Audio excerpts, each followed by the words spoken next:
បងឃើញម៉ាស៊ីននៅខាងក្រៅនេះចាប់អារម្មណ៍ខ្លាំងមែនទែនអាហ្នឹងម៉ាស៊ីនអីដែរអាហ្នឹងម៉ាស៊ីន 3D printer បងអូអាហ្នឹងយើងអាច print បានទៅលើអីខ្លះបងអាហ្នឹងបើសិនជាយើងមានជា 3D object យើងចង់ print រូបហ្នឹងចេញមកនៅខាងក្រៅគឺយើងអាចប្រើម៉ាស៊ីនហ្នឹងដើម្បី print មកយ៉ាបាទអីចុះ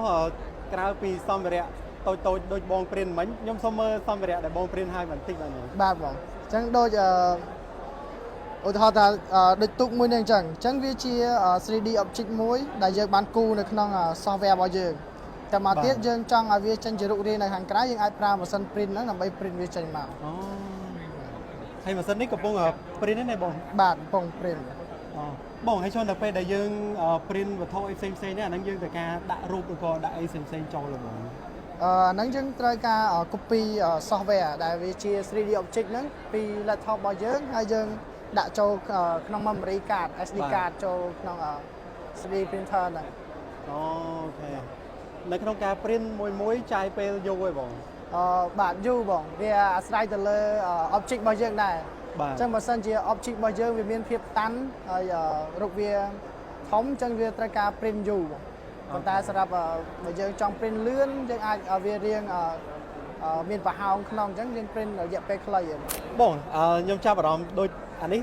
ឡានណាបាទឡានវិជាអូឡានវិជាអាហ្នឹងបង print ខ្លួនឯងដែរបាទអូប្រព័ន្ធនេះចាយពេលប្រហែលជាយូរទេបងអាហ្នឹងយូរបងដោយសារតែវារៀងតាន់ហើយវាធំផងដែរ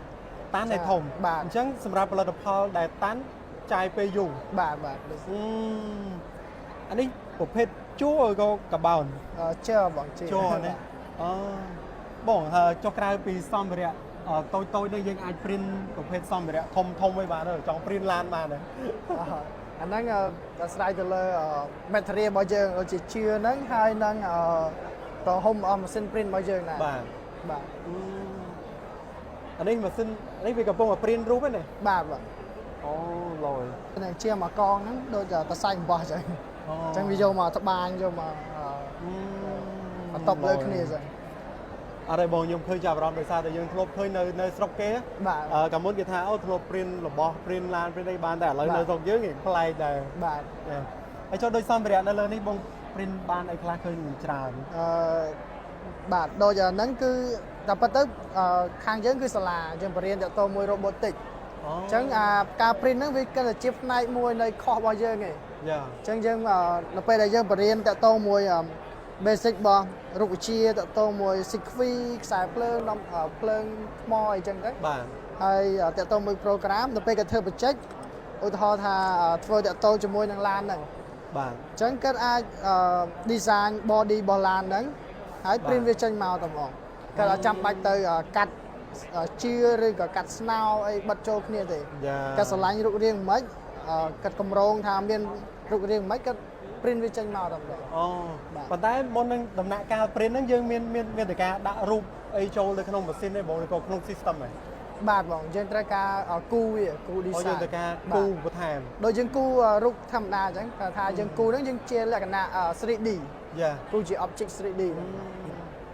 ចាប់អារម្មណ៍បងនិយាយមិញថាជាបច្ចេករបស់សាលាដែរបងជើញមកពីខាងសាលាណាដែរពួកយើងខាងសបាយកោតសាលាសបាយកោតបាទអូខេហើយបច្ចុប្បន្នយើងកំពុងតែធ្វើបច្ចេកតទៅមួយនឹងការ print ជារូប 3D នេះណាយើងបរៀនហ្មងបរៀនមកបាទអូឡយបាទ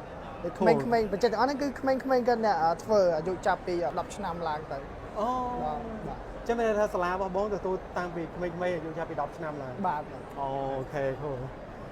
អានេះសិតតែជាបច្ចេកវិទ្យាថ្មីមែនតើសម្រាប់ស្រុកយើងហើយដូចបងប្អូនបានឃើញ